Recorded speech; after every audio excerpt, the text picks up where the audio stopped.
Le fait de se plaindre et d'avoir les mêmes problèmes et de continuer par se plaindre ne va rien arranger. Chaque fois on se plaint de nos frères qui sont au pays et de comment les problèmes que nous avons quand on travaille avec eux. Et je pense qu'il est temps qu'on arrête de se plaindre et qu'on prend ce problème à cœur et qu'on trouve des solutions pérennes pour ce problème, pour ne plus se plaindre à chaque fois. Parce que le fait de se plaindre ne va rien résoudre comme problème.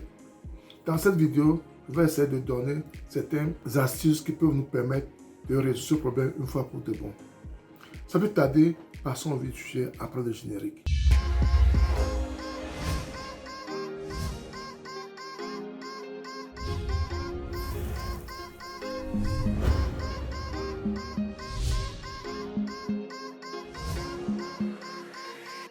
Si je découvre pour la première fois, mon nom c'est Sabi Aliati.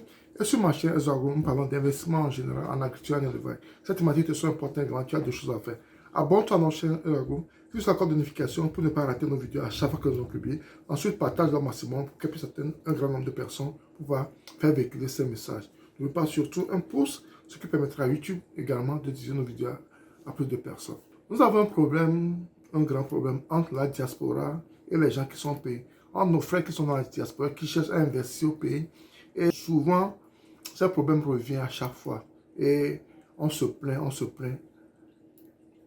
Plus on se plaint, plus on a encore ces problèmes. Je pense qu'il est temps qu'on arrête de se plaindre et qu'on trouve des solutions vraies, durables pour ce problème. J'ai discuté avec un ami la dernière fois et on a pensé qu'il est temps d'arrêter de se plaindre, qu'il est temps de mettre des garde-fous.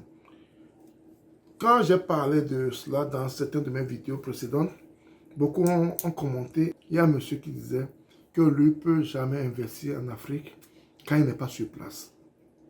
Il doit être sur place avant d'investir. Parce que s'il n'est pas sur place, il ne peut pas faire confiance avec les gens qui travaillent. C'est une bonne idée, certes, mais il faut savoir qu'il y a des gens qui sont sur place également. Il y a des gens qui sont sur place, qui investissent et ça ne marche pas. Il y a des gens qui sont sur place, qui investissent, ça ne marche pas. Quand tu es sur place, c'est vrai que tu réduis les risques, mais ça ne garantit pas. Moi, je pense que pour ce problème, il faut avoir des garde-fous. Il faut mettre beaucoup de garde-fous. Il faut avoir des documents bien écrits, bien signés. Avoir des personnes garantes. Quand tu prends quelqu'un qui va travailler sur ta ferme, il faut avoir des personnes ressources garantes qui sont prêtes à être poursuivies en cas où la personne qui travaille avec toi faute. En cas où la personne qui travaille avec toi vole. Je pense que ça peut les dissuader plus ou moins un peu. Ça peut les dissuader. Parce que les gens essaient tout ce qu'ils peuvent essayer, ça ne marche pas. Pourquoi? Parce qu'il n'y a pas de conséquences. Il n'y a pas de vraies conséquences. Et malheureusement aussi, pour nos parents qui sont au pays, ils ont plus peur des gens en uniforme. La police, la gendarmerie, l'armée. Donc, si on peut utiliser ces moyens également, c'est possible pour les dissuader. Ça peut arranger également un peu. Un ami disait, quand tu es dans un coin, dans un lieu où tu exerces en agriculture et en élevage, il faut tout faire pour que les autorités compétentes, la gendarmerie, la police, qui sont dans ton secteur, connaissent ton champ. Il faut lier d'amitié avec eux. Au cas où il y a un problème, tu fais rapidement recours à eux pour venir voir ce qui se passe sur ton champ. Ça dissuade beaucoup. Ça dissuade beaucoup.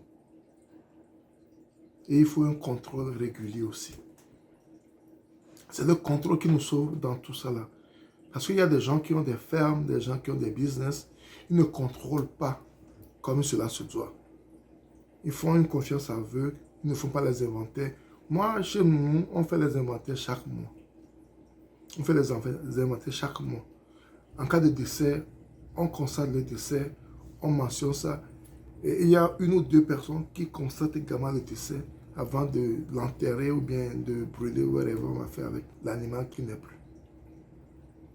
Il y a des gens, ils font l'élevage, ils ne savent même pas ce qui se passe. Un jour, on arrive, on fait les inventaires, les choses manquent, on te dit qu'il y a tant qui était mort en temps. Pour la preuve. si c'est vrai ou pas, où est la preuve. Donc c'est important. Et il faut aussi arriver à rendre les gens qui travaillent avec vous responsables de certaines pertes. Il faut les rendre responsables des pertes. Si ça provient de leur part. Si c'est de leur faute. Si c'est de leur faute, parce qu'il peut y avoir des pertes qui ne proviennent pas d'eux. Mais quand il y a des pertes sans fondement, il faut qu'il arrive à payer cela. Il faut des documents qui renseignent tout cela. Il faut des documents qui renseignent tout cela. Ça peut être une approche de solution à ce problème. Parce qu'il faut qu'on travaille ensemble pour trouver des solutions.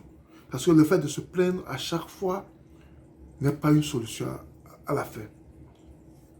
Le fait de se plaindre ne nous arrange pas. C'est vrai, on se plaint, on se plaint, on se plaint. Mais quelle est la solution? On doit trouver une solution permanente. Je réfléchissais avec un ami également. Et pourquoi ne pas s'associer en tant que producteur éleveur et créer une police entre nous qui va aller surveiller de temps en temps les gens qui travaillent avec nous à leur insu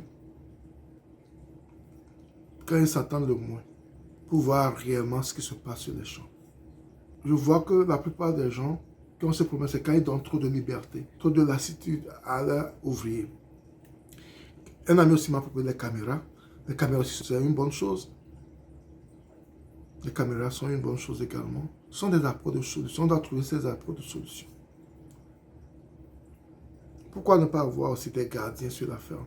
À part les gens qui travaillent pour vous, il faut avoir des gens qui sont là rien que pour la sécurité de la ferme. Pour voir ce qui se passe, ce qui entre, ce qui sort. Il faut qu'on change notre mentalité quand on investit. Il y a des gens, des fois, de la diaspora. La personne peut utiliser 20 millions, 30 millions pour créer une boutique, mais elle n'investit rien dans les caméras et autres. Après, elle va se plaindre. Il faut qu'on arrive à changer notre mindset par rapport à la sécurité. Ici, en Europe, aux États-Unis, des fois, vous dites qu'on ne vole pas. Non, c'est parce qu'il y a les caméras un peu partout. Malgré qu'il y a les caméras dans cette boutique, il y a des agents de sécurité qui sont devant l'entrée et d'autres qui sont même à l'intérieur des magasins. Malgré qu'il y a déjà des caméras. Parce qu'ils investissent dans la sécurité.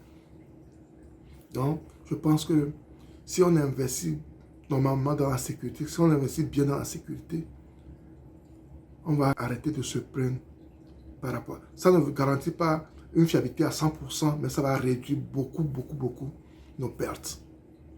Ça va réduire beaucoup nos pertes. C'est vrai que ce sont des investissements dans la sécurité, mais elle est importante. Elle est importante. La dernière fois, un ami à moi, dans sa famille, il n'y a pas d'électricité, mais elle a investi dans les caméras en utilisant les panneaux solaires et autres. Donc, ce sont des solutions également. Je pense que quand on va commencer par investir beaucoup dans la sécurité, on va mieux cadrer ces pertes que nous avons. On va plus se plaindre parce qu'on a les yeux sur ce qu'on fait. Nous, on n'est pas au pays, mais chaque jour, on suit ce qui se passe. Il y a des gens qui vont faire des contrôles. Après, malgré qu'il y a des gens qui travaillent sur la ferme, ici, il y a aussi des gens qui vont contrôler ce qu'ils font de temps en temps. Et on suit ça chaque jour. C'est important. Quand tu investis vraiment dans ce domaine, en élevage agricole surtout, et si tu n'es pas sur place, c'est pas facile. C'est pourquoi je comprends ceux qui disent que je ne peux pas investir dans ce domaine quand je ne suis pas sur place. Tu peux le faire quand tu investis dans la sécurité. Et c'est ce que je tenais à partager avec vous ce matin pour vous dire que tout est possible. Mais il faut revoir nos manières de travail, nos stratégies. On peut arriver, on peut réussir, même si on n'est pas sur place. Si tu as aimé la vidéo, ne la garde pas pour toi, partage-la autour de toi pour qu'elle puisse aider une autre personne. Et si tu n'es pas encore abonné à notre chaîne Ezagoum, abonne-toi à notre chaîne Ezagoum, clique sur la cloche de notification pour ne plus rater nos vidéos à chaque fois qu'on publie. Ensuite, partage-la au maximum pour qu'elle puisse atteindre plus de personnes. N'oublie pas surtout un pouce également. C'était Sabi et à la prochaine. Bye bye.